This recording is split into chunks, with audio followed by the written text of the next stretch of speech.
But let me perform the introduction so we can quit standing here in the chilly wind. My lady, I am Fujimoto Hideyoshi, Kannushi of the Shiroyuri Shrine. Minoru here was trained by the best, and his sole duty is to ensure your safety, as you know. She offered Minoru a small smile in greeting, which he returned. She relaxed a little. Maybe he wouldn't resent her the way Akio had. Maybe this shrine would be better than the last one.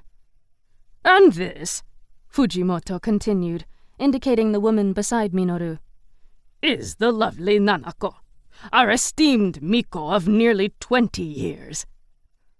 Almost all shrines had at least one Miko, a shrine maiden who assisted the kannushi. Nanako stood primly beside Minoru, her hands folded into the wide sleeves of her white kimono. Her red hakama, pleated wide-legged pants, were as much a part of her uniform as the kimono. Emi wore the exact same uniform, with one minor difference.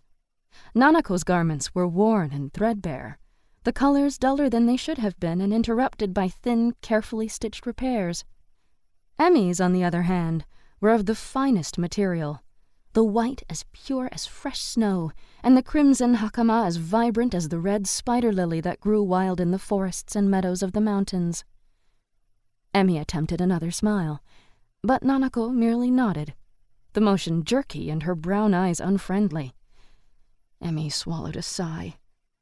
Maybe this shrine wouldn't be any better after all. But it didn't really matter. This was the last time.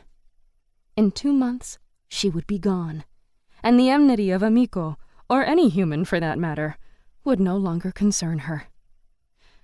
To her consternation, Fujimoto launched into a brief history of his shrine instead of departing the barren roadside.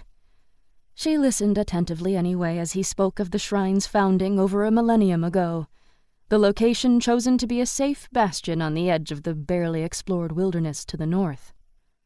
Though it had suffered severe damage multiple times from wars and weather, the local people had lovingly rebuilt it, the most recent reconstruction having occurred 2 centuries ago. The chilly wind whipped through the trees again, sending a swirl of autumn leaves dancing through the air. Fujimoto grabbed at his tall kannushi hat as the gust tried to snatch it from his head, breaking off halfway through his explanation of the recently updated housing on the grounds. My apologies, he mumbled, waving Emi forward. Why don't we get out of the cold? She gratefully followed him onto the path, passing Minoru and Nanako. Her gaze rose warily as the forest canopy closed in over them.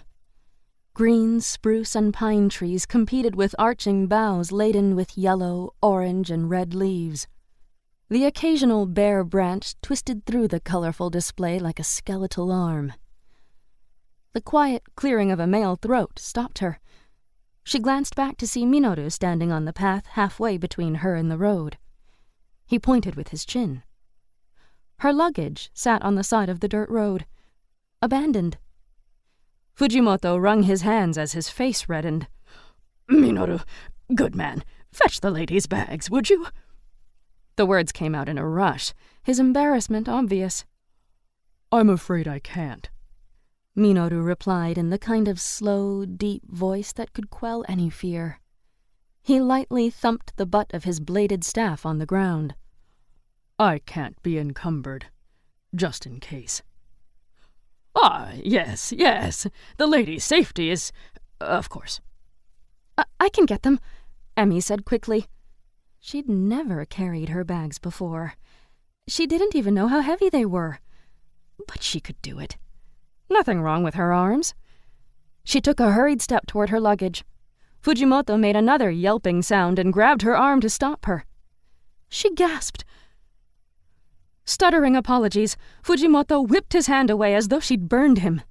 She backed away, pulling her composure around her like an invisible cloak, and projected a sort of distant calm that hid her true feelings. "The envoy from Shion went through all this with you," Nanako said, cutting through Fujimoto's stream of apologies. Her rudeness toward her superior surprised Emi enough that she had to work to keep her expression blank. "You know the rules about touching the lake."